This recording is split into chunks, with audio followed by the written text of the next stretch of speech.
eu poderia colocar um título tipo X coisas que você talvez não saiba sobre o Legolas, pois aparentemente são esses conteúdos que o YouTube gosta de ficar indicando. Mas eu prefiro não surfar nessa e chamar de curiosidades. Entre elas, a de que ele não era loiro nos livros do Senhor dos Anéis. Só que o Peter Jackson, diretor dos filmes, e o Ralph Bakshi, que dirigiu a animação lançada em 1978, o retrataram assim, talvez porque o Thranduil, o pai dele, fosse. Porém, segundo Tolkien, sua cabeça era escura. De acordo com o trecho no qual ele abate uma das criaturas aladas dos Nazgûl, Frodo olhou para o elfo parado acima dele enquanto olhava para a noite procurando um alvo para atirar.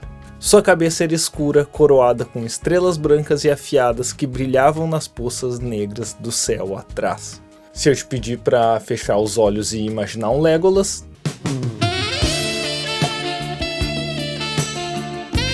Sim, um Orlando Bloom de peruca é o que vem à tua mente. Mas eu trouxe aqui provas! Esse é o Legolas do jogo de tabuleiro Jornadas da Terra-média. Esse é o Legolas de um jogo de cartas de O Senhor dos Anéis, ambos com cabelo preto. Esse é um mini Legolas, e ele é bege, então não quer dizer nada. Então ficamos com 2-1 e ele é moreno, ou no máximo castanho escuro. Outra questão que fica em aberto é a idade correta dele. Os estudiosos de Tolkien afirmam que ele tem entre 800 e 900 anos, durante a época da trilogia, ou ao menos 500. Pois enquanto ele conversa com Aragorn e com Gimli sobre o Meadows, do Salão Dourado de Edoras, ele relata que 500 vezes as folhas vermelhas caíram na Floresta das Trevas em minha casa desde então, e que isso para os elfos parece pouco tempo. Ou seja, ele fala como se ele já estivesse lá nesse tempo. Famoso, no meu tempo isso aí era tudo mato. O fato é que a imagem dos filmes faz ele parecer um jovem elfo, mas ele chama o Aragorn, que tem 87 anos, e o Gimli, 139, de crianças. E quando eles entram em Fangorn, na Floresta dos Ents, ele afirma que essa floresta ela é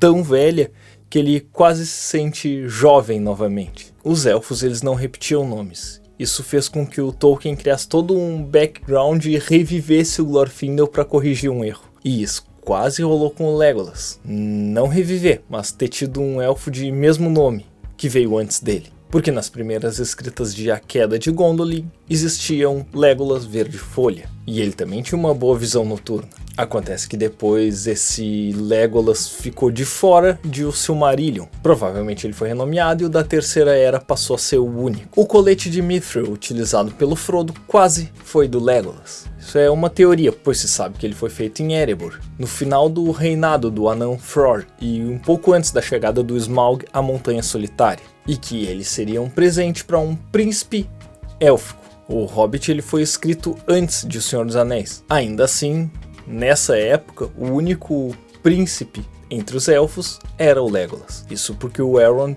não era um rei, ele era um líder. Então os príncipes não poderiam ser seus filhos gêmeos, Elladan e Elrohir. Assim como Celeborn e a Galadriel não se nomeavam como rei e rainha de Lórien. E também porque eles não tiveram nenhum filho homem. Portanto, o único rei élfico legítimo era o Thranduil, do Reino da Floresta. E como é provável que o Legolas seja filho único, o colete estava destinado a ele. Só que o dragão invadiu a montanha com tesouro e no final esse valioso colete foi parar com o Bilbo. Assim como outro artefato inesperado, pois talvez por não ser ganancioso esse hobbit conseguisse atrair coisas valiosas. E por último, o Legolas ele é um personagem secundário nos livros. Por isso tantas questões não ficam claras sobre ele. O autor não pretendia focar tanto nesse personagem, ao contrário dos filmes, no qual ele abate até um olifante sozinho. Isso porque ele era apenas para representar os elfos em uma sociedade que lutava pela liberdade dos povos livres na Terra-média, só que não por ele, e sim pelos homens que seriam os herdeiros desse lugar. Pois os elfos estavam todos partindo para o oeste, para as Terras Imortais,